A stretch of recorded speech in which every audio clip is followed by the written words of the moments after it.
Friends, welcome to my channel. So మనం ఇప్పటిదాకా different scenario చూసాం కదా. సో ఈరోజు ఒక స్మాల్ రిపోర్ట్ డిజైన్ లాంటిది ఎలా చేయాలి ఏంటి అనేది కూడా will try to understand. Okay, so బేసిక్గా మనకి ఇక్కడ మ్యాట్రిక్స్ విజువల్స్ ఉన్నాయన్నమాట.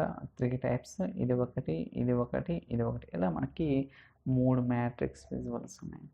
అయితే మనకేంటి రో సెక్షన్లో రీజియన్ ఉంది, కాలం సెక్షన్లో ఇయర్ ఉంది. ఓకే, అలానే వాటి యొక్క సేల్స్ అమౌంట్ అంటే ఆస్ట్రేలియా రీజియన్లో 2001లో సేల్స్ అమౌంట్ ఎంత, అలానే 2002, 2003, 2004 ఇలా మనకి సో డిఫరెంట్ సేల్స్ ఉన్నాయి.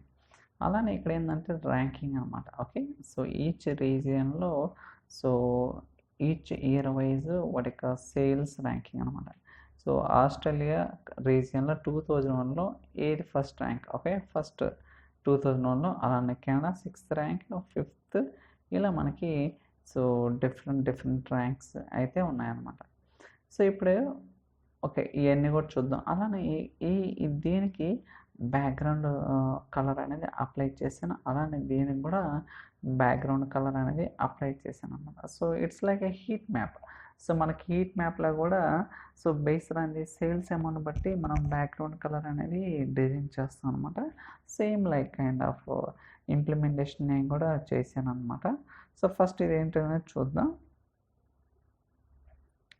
So dim country I think sub category, so ranking.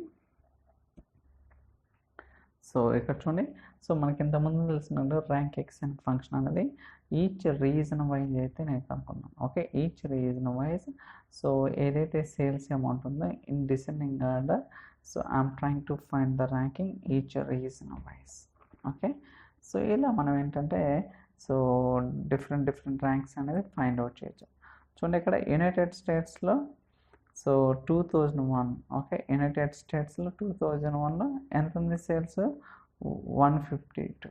Okay, sorry United states 1152, అందువల్ల ఎన్నో ర్యాంక్ వచ్చింది, second rank. But first rank ఏంటి, సో 1655, ఏంటిది ఆస్ట్రేలియా. అలానే United Kingdom so third rank, ఎందుకంటే 377, రిమైనింగ్ అన్నీ కూడా తక్కువనే అనమాట. ఇలా మనకి ఏంటంటే ర్యాంకింగ్ అనేది ఈచ్ రీజన్ వైజ్ 2001లో ఎలా ఉంది, 2002లో ఎలా ఉంది, 2003లో ఎలా ఉంది, 2004లో ఎలా ఉంది, ఇలా మనం ఏంటంటే రకరకాలుగా ఫైండ్ అవుట్ చేయొచ్చు అనమాట. ఓకే, సో అది అయిపోయింది కదా. దాని తర్వాత ఇక్కడ ఈ సేల్స్ అమౌంట్ ఏదైతే ట్రాక్ చేశానో వాటికి నేను బ్యాక్గ్రౌండ్ కలర్ అనేది అప్లై చేశాను అన్నమాట. ఓకే, అది ఎలా చేసాం ఏంటనేది కూడా చూద్దాం. So format pain, so cell elements, ఇక్కడ చూడండి బ్యాక్గ్రౌండ్ కలర్ ఎనేబుల్ చేసే కదా, click on effects. So that's it అన్నమాట. ఓకే, ఇక్కడ 3 తీసుకున్నాను. మినిమం వాల్యూ ఏంటి, సెంటర్ ఏంటి, అలానే maximum. Okay, so minimum value ఇచ్చినప్పుడు ఈ కలరు, అలానే వాడి యొక్క మిడిల్ వాల్యూ ఇచ్చినప్పుడు ఇది, అలానే హైయెస్ట్ వాల్యూ ఇచ్చినప్పుడు ఈ కలర్ అనేది నేను డిఫైన్ చేయడం జరిగింది. ఓకే, సో అంతేగాని ఇంకేమీ రాయలేదన్నమాట ఇమేజెస్ కానీ. బట్ దీనికి ఏం చేస్తాం చూద్దాం. ఓకే, ఇది డిఫరెంట్, ఇది డిఫరెంట్. సో ఎఫెక్ట్స్ చూడండి, ఇక్కడ కలర్ అనేది డిజైన్ మార్చాను అనమాట.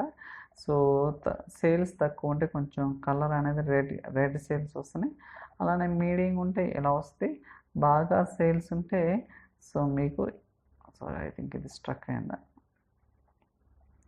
Sorry guys. ఓకే, సో బాగా సేల్స్ ఉంటే ఇలా వస్తుంది అన్నమాట. సో మినిమం సేల్స్ ఉంటే రెడ్ కలరు, సో ఇక్కడ గ్రీన్ వస్తుంది, అలానే ఇక్కడ కొంచెం వేరే కలర్ వస్తుంది అన్నమాట. ఇలా మనం ఏంటంటే సో హీట్ మ్యాప్ లాగా తయారు చేయొచ్చు అనమాట. ఎందుకంటే చూడంగానే కస్టమర్ ఈ కెన్ అండర్స్టాండ్. ఓకే, సో ఇక్కడ మనకి సేల్స్ ఎక్కువ ఉన్నాయి, లేకపోతే ఇక్కడ సేల్స్ తక్కువ ఉన్నాయి. So they can understand easily by seeing the visually అనమాట. సో ఇది just small report kind of design only. ఇక్కడ పెద్దగా మనం క్యాల్కులేషన్స్ కానీ మెజర్స్ కానీ రాసింది ఏం లేదన్నమాట. It's kind of design point of view అయితే నేను చెప్పడం జరిగింది. సో ఐ థింక్ ఈ వీడియో మీకు నచ్చిందని అనుకుంటున్నాను. ఇన్ కేస్ ఈ వీడియో కనుక మీకు నచ్చినట్టయితే లైక్ చేయండి, షేర్ చేయండి, సబ్స్క్రైబ్ చేయండి. So thank you so much for watching. Will catch in the next video. చలో బాయ్.